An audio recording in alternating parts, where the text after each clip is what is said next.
Mizoram is a small state located in the far corner of the northeastern part of India. Before the coming of Christianity, the Mizo led a life closely connected to the natural world around them. Their social and individual lives were dictated by the laws and forces of nature, the sun and the moon, the rain and the wind, the hills and the rivers, and the natural cycle of seasons. This was largely reflected in their stories, songs, proverbs, and folktales. Likewise, Mizo religion in the pre-Christian era was animistic in nature.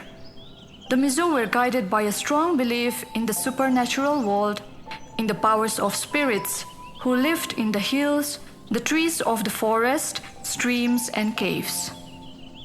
The Mizo people are always known to have a communitarian lifestyle, and a significant aspect of this communitarian lifestyle is strongly sustained by their collective love for music. Festivals, ceremonies, rituals, and social gatherings were incomplete without songs and dances. It may be rightly said that the Mizo were blessed with the gift of composition, as they were quick to compose rhymes and tunes for almost every occasion and important incidents in their daily life. For instance, after a successful village raid, the victory would be proclaimed in the form of a chant called Bohla, which was usually performed by the warriors. The purpose of the victory chant was to ensure safe passage for the souls of the slain enemies, with the hope that when they meet their death, the souls of the enemies they had slain would guide them through Pyalral, which is considered to be the final resting place of the dead.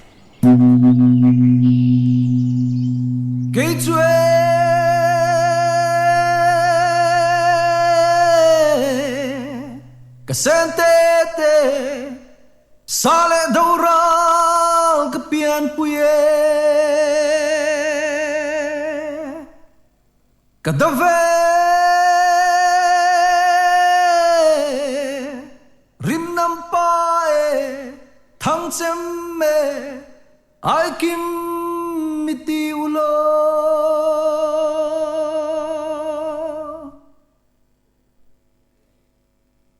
hayande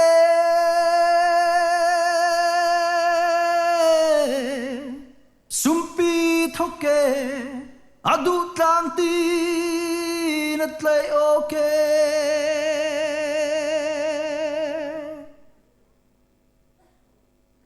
kepe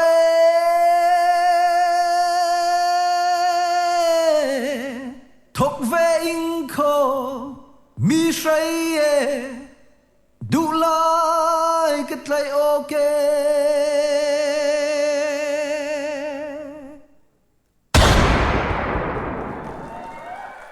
Dharmanizai is considered to be the oldest Mizo song composition, with the name Dharmani as a tribute to the lady who composed the tune.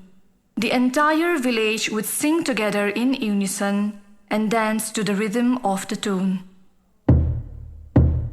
Dharmanizai kan sim lai katui sana kan sim thiam lo kon ron sim thi pui sang da ngai sim thi pui sang da ngai e sim thi pui sang da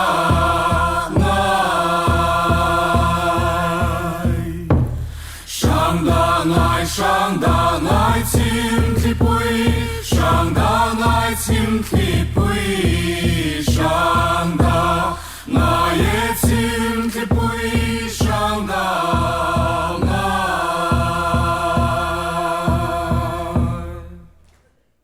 As the years passed by, there came a day when the hills of Mizoram finally saw the light of the gospel. On 15th March 1891, the British missionaries set their first step on the soil of Mizoram, and since then, we have continued to observe this day as the day of the arrival of the gospel. The The first missionary to set foot in Mizoram was none other than the Welsh Presbyterian missionary, Reverend William Williams, who was then the editor of the first Khasi newspaper, Unong Kit Kubor. This was followed by the arrival of Reverend F.W. Savage and Reverend J.H. Lorraine on 11th January 1894 to be the first official missionaries sent to Mizoram. These brave men of God brought about important social changes in Mizo society. On March 1894, they brought the gift of literacy to the Mizo when they drafted the Mizo alphabet A O B. This was followed by the translation of the Bible into Mizo language, the translation of gospel hymns, and the introduction of education to the Mizo people. The missionaries were well aware of the importance of music in the Mizo community, and they were quick to instrumentalize it to spread the gospel among the people. The translation of English hymns to Mizo and composing Mizo songs with English tune became important parts of their early evangelical work. However, the coming of Christianity had its own challenges in the face of traditional practices. An important Mizo musical instrument, known as the kwang, a drum made from the skin of animals, was discarded by the early Christians. The Mizo kwang was deemed to be unacceptable as an instrument of worship. The early Christians considered the kwang as a symbol of worldliness, an instrument solely to be used for secular purpose, and something in close connection with drinking and intoxication. Another challenge was that the lyrics and tune of the early Christian hymns, composed and translated by the missionaries, were something entirely different from the traditional Mizo songs and tunes. Many chiefs and village elders strongly opposed the new religion, which they saw as a cultural intrusion. Amidst this tension between the new religion and the old cultural practices was born the famous Pumazai. Pumazai brought back the traditional Mizo style of singing, and it quickly became a popular trend.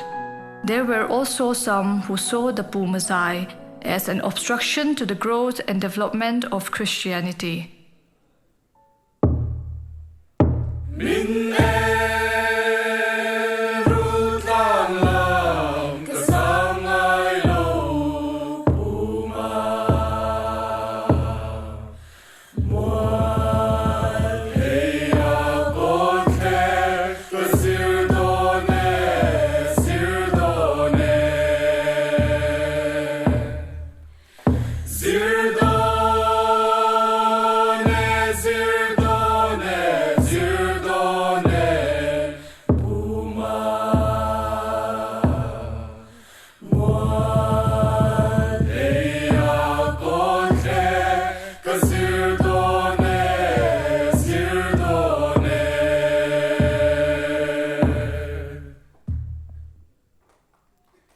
As the Pumazai rose in popularity, the early Christians feared that Mizo society might go back to the old religion. But the flame of the gospel continued to shine brighter than ever when Mizoram witnessed a revival which paved way for a new trend in music. The new gospel music was well suited to the Mizo sentiment, and the tune and rhythm was close to the heart of the Mizo. Out of the revivals were born significant composers who would later become important personalities in the history of Mizo music and literature. These composers catered to the needs of the Mizo Christians who were longing for songs that blend together the elements of Christianity and Mizo culture. Such type of song was known as Leng Khomla, a genre that became unique to the Mizo style of singing. Mizo Leng Khomzai was not just merely a musical genre, it became an important unifying factor which brought together the different Christian denominations within Mizoram. Between 1920 to 1936, With the birth of such kind of musical genre and the frequent revivals, Christianity continued to spread like wildfire through the hills of Mizoram, and the secular songs gradually lost their popularity. The gospel revivals during this period brought another significant change, which is the popularity of dance and the return of the Mizo kwang into the fold of the church. With the return of the kwang as an instrument of worship in the church, there was great increase in the number of church members and new converts. The Mizo kwang was no longer a symbol of worldliness, but an important part of the church worship service. Mizo composers not only composed gospel songs, but folk songs and songs about nationalism. At the onset of the 20th century, there was a tremendous increase in the popularity of gospel songs. One of the most prominent pioneers was Kunga, whose contribution to Mizo music was so significant that he was given the title Poet of the Century. He left us a treasure trove of folk and cultural songs which celebrate the beauty of the Mizo landscape, lifestyle and values, Mizo Christmas songs and gospel songs which still retain their popularity till today. His greatest composition, Ro Minrel Sakangtse, is an artistic blend of Western musical tune and the Mizo folk tune, a fine lyrical combination of the gospel and cultural element, a song which rightly pleases the Mizo sentiment. The gift of music brought by the gospel became a significant part of Mizo history. In the late 1970s and in the early 1980s, the Mizo choir went on a singing tour to Canada and Wales, earning them recognition for their outstanding performances. Today, music continues to occupy a central space in the life of the Mizo Christians. Tracing back the journey of Mizo music through the years, it is only because of the gift of the gospel, the selfless efforts of the missionaries and the early Mizo Christians that we are blessed with a rich treasury of gospel hymns and songs that retains the Mizo cultural touch. The gospel has given us a new genre of music which continues to inspire young musicians, poets and composers till today. Music has become a valuable connecting link of Mizo people living in different parts of the world, a binding thread that holds together different church denominations in the state, an inspirational force that fosters cultural unity and integrity, and an undying testimony of what the gospel has given us. Go forth into all the world and preach the gospel to every creature.